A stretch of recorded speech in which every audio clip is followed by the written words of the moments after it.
Para a gente entender de verdade o que pensaram os três grandes fundadores da sociologia, Marx, Durkheim e Weber, a gente precisa primeiro dar um passo atrás. Temos que voltar para a época em que eles viveram, sabe?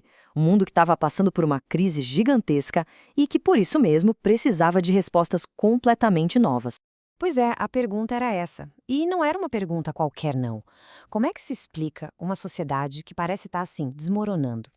Imagina só viver numa época em que tudo aquilo que parecia sólido, de repente, começa a ruir. Isso não era só uma questão teórica para ficar na universidade. Era o problema real que os pensadores do século XIX estavam enfrentando no dia a dia. Então, tudo começa ali com a Revolução Industrial. Ela simplesmente virou o jeito de produzir as coisas de cabeça para baixo. E o que aconteceu? Uma galera saiu do campo e foi para a cidade. Cidades que, aliás, não estavam nem um pouco prontas para receber tanta gente. O resultado de tudo isso? Uma crise social imensa, que balançou as estruturas da Europa inteira. E olha, os sinais dessa crise estavam em todo lugar.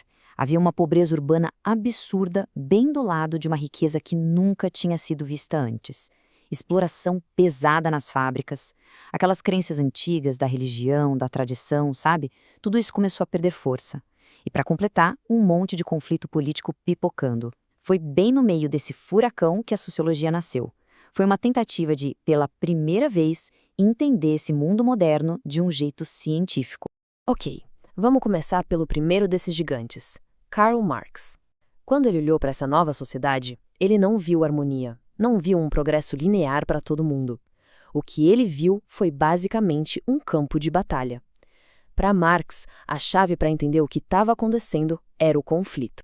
E dá para resumir a ideia central do Marx numa frase que é, assim, muito poderosa. Para ele, a história de toda e qualquer sociedade que já existiu é, no fim das contas, a história da luta de classes. Ou seja, o que move o mundo não são os grandes líderes, as ideias geniais, não. É o conflito o tempo todo entre grupos que têm interesses que não batem. E no sistema capitalista que estava nascendo ali, esse conflito fica super claro em duas classes principais. De um lado, a gente tem a burguesia, os donos das fábricas, das terras, das máquinas, enfim, dos meios de produção. Do outro, o proletariado, que é a classe que só tem a própria força de trabalho para vender e são forçados a vender essa força em troca de um salário. Fica claro que os interesses de um grupo e do outro são completamente opostos. Mas aí vem a grande pergunta: como essa exploração acontece na prática? Bom, o Marx explica isso com um conceito-chave, a tal da mais-valia. Pensa assim, ó. Um trabalhador, em algumas horas do dia, já produz o valor equivalente ao seu salário. Só que ele não para de trabalhar aí. Ele continua a jornada. Todo esse valor a mais que ele produz e que não volta para ele é a mais-valia. É daí que vem o lucro do capitalista. É o coração da exploração no sistema. Uma ideia que ecoa até hoje em debates sobre economia de aplicativos, por exemplo. Beleza, agora vamos trocar de lente. Totalmente. Enquanto Marx estava focado no que dividia a sociedade, o Émile Durkheim era praticamente obcecado pela pergunta oposta. O que é que, mesmo com todo esse caos, mantém a sociedade unida? O que impede que tudo se desfaça? E o Durkheim encontrou dois tipos principais dessa cola social. Lá nas sociedades mais antigas, tradicionais, o que unia as pessoas era a semelhança. Todo mundo pensava mais ou menos igual, tinha as mesmas crenças. Ele chamou isso de solidariedade mecânica. Agora, nas sociedades modernas, com uma enorme divisão do trabalho, a união vem de outro lugar, da nossa dependência uns dos outros. O padeiro depende do engenheiro, que depende do agricultor. Isso é o que ele chamou de solidariedade orgânica. E aqui vem um dos conceitos mais poderosos do Durkheim, o fato social. A ideia é que a sociedade é uma coisa real, sabe? Ela tem vida própria, existe fora de cada um de nós. As regras, os costumes, a moral, tudo isso está aí e nos pressiona, nos força a agir de certas maneiras. Muitas vezes a gente nem percebe. O exemplo da língua que falamos é perfeito para isso. Ninguém inventou o português sozinho, certo? Mas todos nós somos, de certa forma, forçados a usá-lo para conseguir se comunicar. E para fechar o nosso trio, vamos para a terceira lente, Max Weber.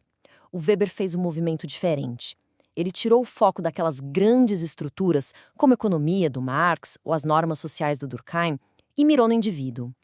Para ele, o mais importante era entender o sentido, a motivação por trás das ações das pessoas. O objeto de estudo da sociologia para Weber é, então, a ação social. E o que é isso? Bom, não é qualquer coisa que fazemos. É aquela ação que é feita pensando, se orientando pelo comportamento dos outros.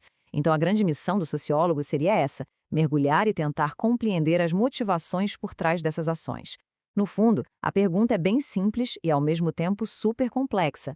Por que as pessoas fazem o que fazem? E na visão do Weber, o que realmente define o mundo moderno é um processo gigantesco que ele chamou de racionalização. Basicamente, é uma busca sem fim por eficiência, por cálculo, por previsibilidade em todas as áreas da vida. E o exemplo máximo disso? A burocracia. Pense nela como uma grande máquina de organização, toda baseada em regras frias, impessoais e que foi projetada para ser o mais eficiente possível. Certo. Então, o que temos aqui são 3 perspectivas bem diferentes, né? Uma que foca no conflito, outra que foca na ordem e uma terceira que foca no sentido da ação. A grande questão é como a gente junta tudo isso. E aí, claro, surge aquela pergunta, tá, mas quem estava certo? A sociedade é, no fim das contas, definida pela luta de classes do Marx ou pela coesão social do Durkheim? Ou será que são as ações individuais com sentido do Weber que mandam no jogo? A verdade é que essa pergunta talvez não seja a melhor, porque nenhuma dessas teorias, sozinha, consegue dar conta de toda a complexidade da vida social.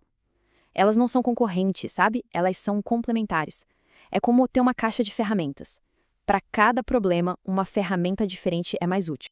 Então, para a gente fechar e amarrar tudo, Marx nos dá uma lente para enxergar as estruturas de poder, a desigualdade econômica.